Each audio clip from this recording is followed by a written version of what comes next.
first-time home buyers that were income qualified through the program. Under the reduced funding level, with the projected 41% reduction, that would be less than 100 units, less than 75 units. IPR, you can see again, 71, if you just take the average amount and by the amount of funding they have, that would get reduced down to 41 units with that funding, with a reduction, a proportionate reduction applied. Affordable special needs housing, which is a little more difficult to do that with because they're whole projects. But typically, we put about $500,000 to $700,000 in a project. Sometimes a little less if they don't need the maximum $500,000. Sometimes up to $700,000 if there are particular projects that are targeting special needs or permanent supportive housing units. They can go up to $700,000. But on average, it ends up producing about 13 rental projects a year.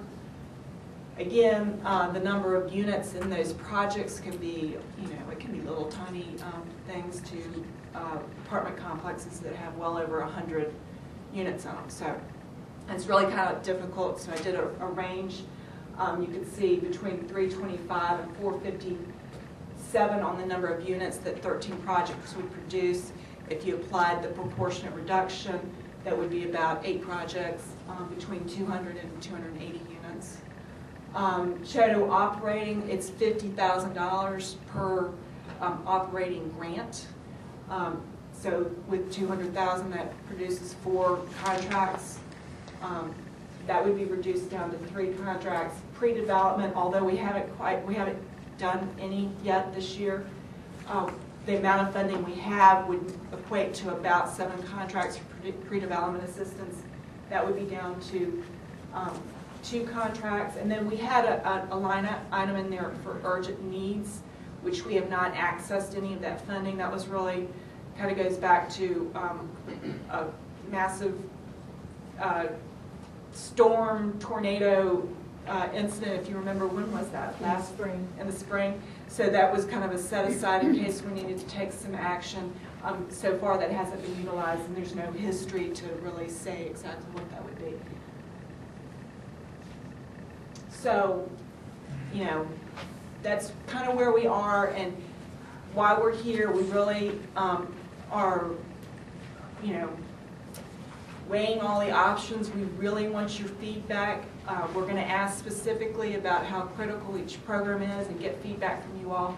But if you have any suggestions or input, we want to make sure we capture those here.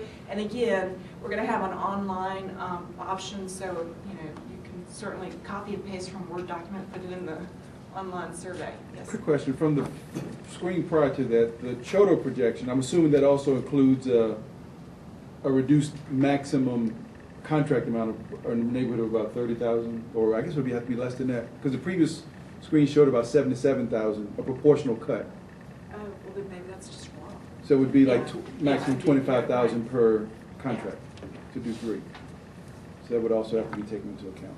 Yeah, so in a couple of minutes, we'll go through and you can use your clickers again and give us some, very concrete kind of objective responses to some very concrete specific questions.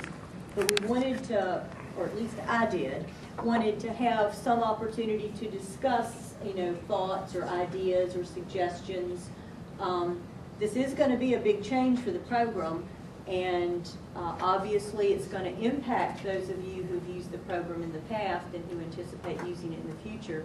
So, one of the things that we have to look at are we have put most of our money in the past into affordable housing development and preservation, IPR, and down payment assistance. Are those still the things that we should be doing? Should we stop doing some of that so that we can focus more money on some of those other things? Or should we just go off in a new direction entirely? Should we just scrap everything and start doing tenant-based rental assistance? We want to get your ideas because these will be changes we all have to live with for a while. Yes. I have a suggestion. Okay.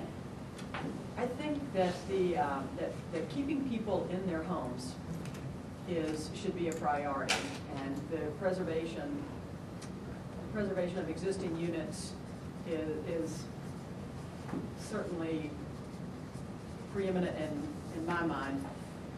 I also think that using a format more like the old rural rehab experimental program, as opposed to just targeting it toward plumbing projects. And you know, some people aren't going to be familiar with that old rental rehab code, so can you say a couple of words about that? Well, it just allows you to be more flexible with being able to help people in rural areas with more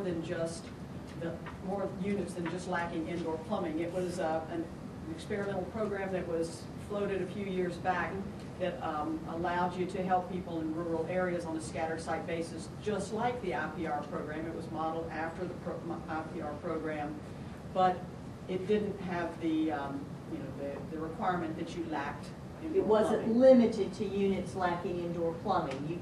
You had some more flexibility in the type of units that you addressed.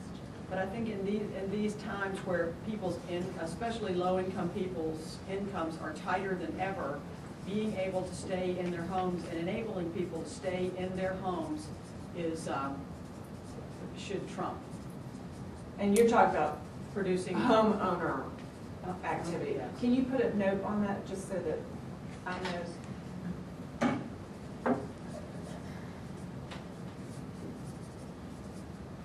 And it's homeowner rehab you're talking about. Yes, owner occupied.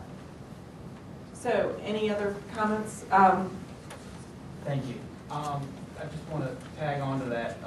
I agree that those of us who work in some of the rural areas, those indoor plumbing funds are the only funds really that we can address some of the worst housing situations in the rural parts of Virginia, which is a significant part of Virginia.